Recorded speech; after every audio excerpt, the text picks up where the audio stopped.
Good afternoon, everyone. Happy, or should I say Merry Christmas Eve. Happy December 24th. Thank you so much for joining me again today. We only have 2 more videos, including this one, which is so hard to believe. This month has absolutely flown by, as December typically does. So I really appreciate you joining me each and every day. I do have a chocolate here. I know I actually ate a chocolate right before I started recording this, but I've saved this one. Just the classic milk chocolate Lindor truffle. So I'm going to be eating that shortly after I finish recording this video. So let's get into today's story. Number 24 here. It was called Tripping Sunny Chaudhry. I could be mispronouncing that. By Rachel Lyon, Lyon. This is a story about a young woman in her 30s who goes back home for Christmas to visit her mom, and she brings her new husband with her. And this Christmas is sort of boring. Her husband falls asleep on the couch, so she goes to kind of like a beachside gathering of her old high school friends. You know, as people typically do when they visit home, they see their old friends and all that sort of thing.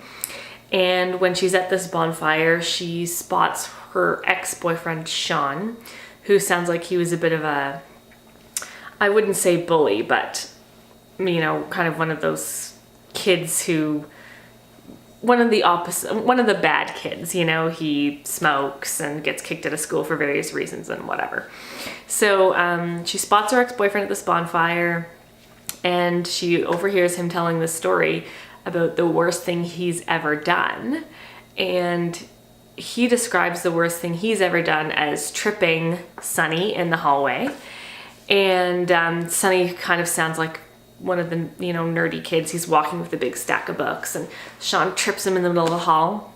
And then Sean spots a teacher who has seen the entire thing and thinks, oh, I'm gonna get in big trouble now. But the teacher just looks at Sean, kind of winks and grins and walks away. And then Sean feels terrible for what he's done, and he feels bad for the teacher's behavior as well. So he tries to kind of bend over and help Sunny pick up his books, and Sunny just kind of brushes him off and says, you know, leave me alone. He uses different terminology than that, but I won't repeat it. And then the story the bigger story, just kind of ends with, you know, this woman thinking, that's a weird story for him to tell, because it's probably not the worst thing he's ever done. And she kind of hints that he'd done something really bad to her, but we never know what. And then she just leaves the bonfire and drives home to her husband and her mom. So, you know, I feel like this story was a bit of a missed opportunity. Like, after this revelation and this storytelling about tripping Sunny in the hall, I feel like the author could have told us maybe a little bit more about Sean, the tripper, or Sunny, the trippy, or even the woman who was telling the story, who attended the bonfire in the first place. The story just kind of peters out after that. And I found that really disappointing. The story is Christmassy because, you know, this woman goes home for Christmas, and I believe it's Christmas Day or Christmas Eve that she goes to this bonfire. So that's kind of the holiday aspect of the story, but it's really just setting. It has nothing to do with the actual story itself. And yeah, I guess I'm just kind of left a little disappointed by today's story. It didn't have that spark that a lot of successful short story writers typically have.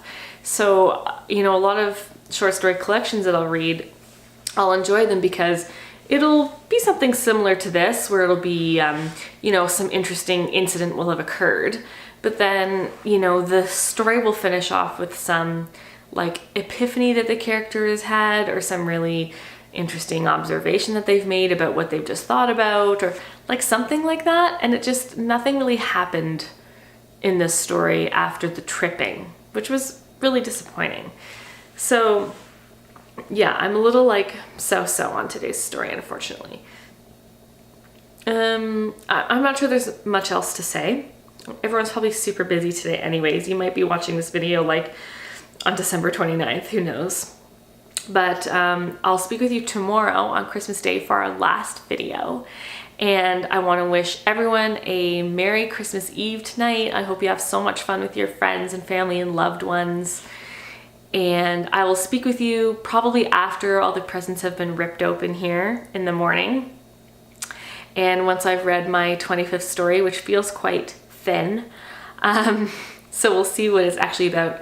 I will be devastated if it's not holiday themed. Just absolutely devastated, but I'm sure it will have some sort of aspect to Christmas or the holidays to it. So I'm feeling pretty confident about tomorrow. Hopefully the advent calendar finishes with a bang. So again, thanks so much for joining me today, and I'll speak with you tomorrow on Christmas Day. Bye.